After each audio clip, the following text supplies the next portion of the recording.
Assalamualaikum warahmatullahi wabarakatuh. Perkenalkan, kami dari kelompok 2 yang beranggotakan Desi Safina Safira NIM 63010190083, Novita Triwardani NIM 63010190102, Inge Faratia NIM 63010190104, dan Lina Septiani NIM 63010190107. Nah, di sini kami ingin mempresentasikan hasil analisis perbandingan kinerja bank syariah, bank konvensional, dan perusahaan lain. Di sini kami mengambil Bank BNI Syariah sebagai bank syariah, Bank Mandiri sebagai bank konvensional, dan Santar Tepuan sebagai perusahaan lainnya. Langsung saja saya akan menjelaskan kinerja pada Bank BNI Syariah. Pada data tersebut dapat dilihat bahwa pada laba BNI Syariah adalah 15 triliun 508 miliar 583 juta. Kita bisa membulatkannya menjadi 15 triliun untuk laba bersih dan 845 triliun untuk asetnya.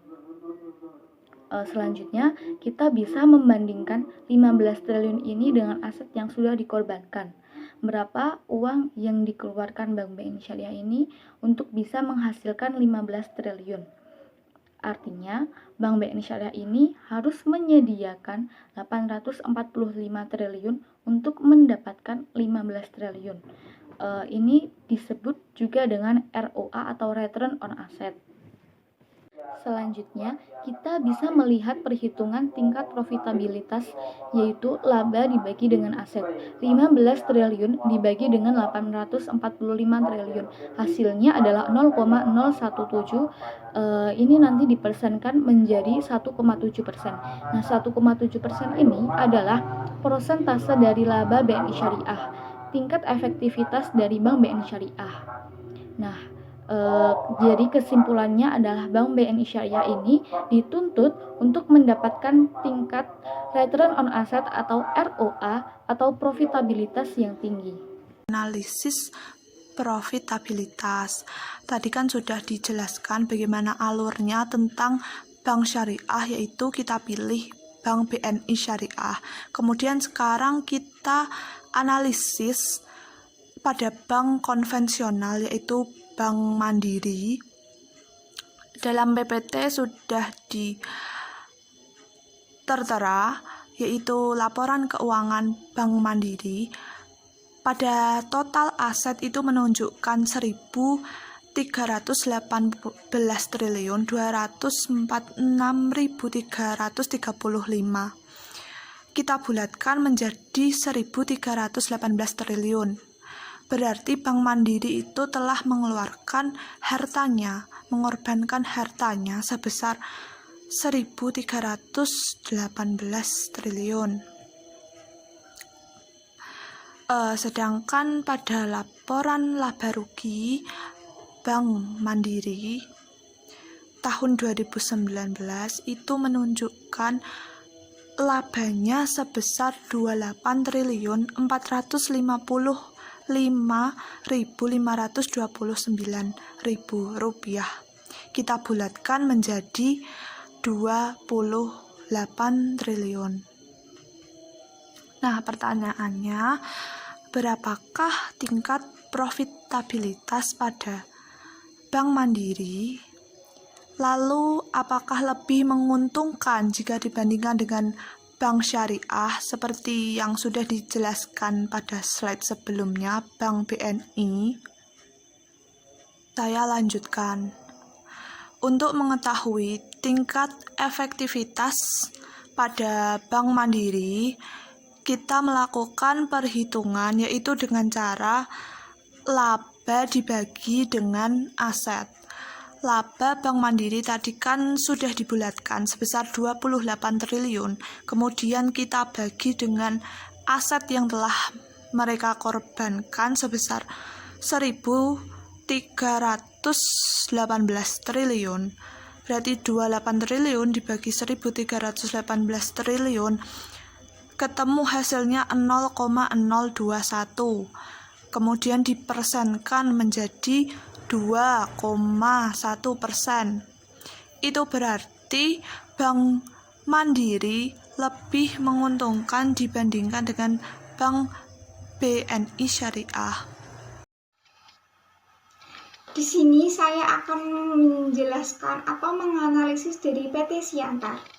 PT Siantar sendiri memiliki jumlah aset yaitu 2.883.083.954 Kemudian jika kita bulatkan menjadi 2.881.000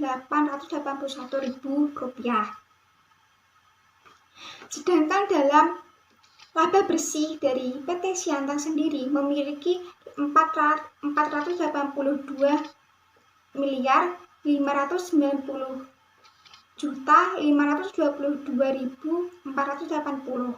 Kemudian jika kita bulatkan menjadi 482 triliun.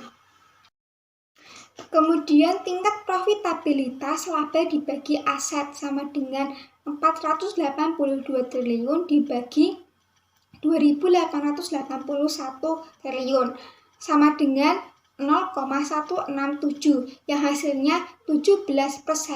Jika kita membandingkan dengan Bank Mandiri, di mana jika kita berinvestasi sebaiknya kita di perusahaan Siantar. Karena apa? Bank yang mempunyai risikonya tinggi dan tingkat profitabilitasnya yang tidak banyak. Baik, yang selanjutnya ialah saya akan membandingkan tingkat profitabilitas dari Bank BNI Syariah dan juga Bank Mandiri konvensional. Bank Mandiri Syariah memiliki tingkat profitabilitas sebesar 1,7%, sedangkan Bank Mandiri konvensional memiliki tingkat profitabilitas sebesar 2,1%. Jadi Bank Mandiri Syariah memiliki tingkat profit yang lebih unggul atau yang lebih bagus daripada Bank BNI Syariah. Hal ini dikarenakan Bank Mandiri memiliki aset yang lebih besar daripada Bank BNI Syariah. Tetapi, jika Bank BNI Syariah menginginkan kinerjanya sama seperti Bank Mandiri, dapat meningkatkan laba yang semulanya 15 triliun menjadi 17,7 triliun. Nah, hal ini caranya dengan mengalihkan jumlah profit dari Bank Mandiri dengan aset dari Bank BNI Syariah yang sebesar 845 triliun. Jadi 2,1% dikali 845 triliun sama dengan 17,7 triliun, sehingga akan didapatkan kinerja dan juga profit yang sama dengan Bank BNI Syariah. Baik, jadi di sini saya akan menjelaskan perbedaan tingkat profitabilitas dari Bank BNI Syariah, Bank Mandiri dan juga PT Siantar. Di mana pada Bank BNI Syariah sendiri memiliki tingkat profitabilitas pada tahun 2019 sebesar 1,7%, Bank Mandiri memiliki tingkat profitabilitas sebesar 2,1% dan PT Siantar memiliki 17% tingkat profitabilitas. Sehingga dapat disimpulkan bahwa PT Siantar memiliki tingkat profitabilitas dan laba yang lebih menguntungkan daripada perusahaan bank. Hal ini dikarenakan di dalam perusahaan bank memiliki transaksi kredit, sehingga transaksi kredit ini dapat menimbulkan resiko yang lebih tinggi daripada perusahaan biasa seperti PT Siantar. Di mana di dalam PT Siantar ini tidak memiliki transaksi sistem kredit dan transaksinya secara tunai. Transaksi secara tunai ini akan meminimalisir tingkat resiko sehingga laba yang akan kita dapatkan atas investasi yang kita setorkan akan menjadi lebih meningkat atau lebih bagus. Demikian yang dapat saya sampaikan. Mohon maaf apabila terdapat kesalahan. Terima kasih. Wassalamualaikum warahmatullahi wabarakatuh.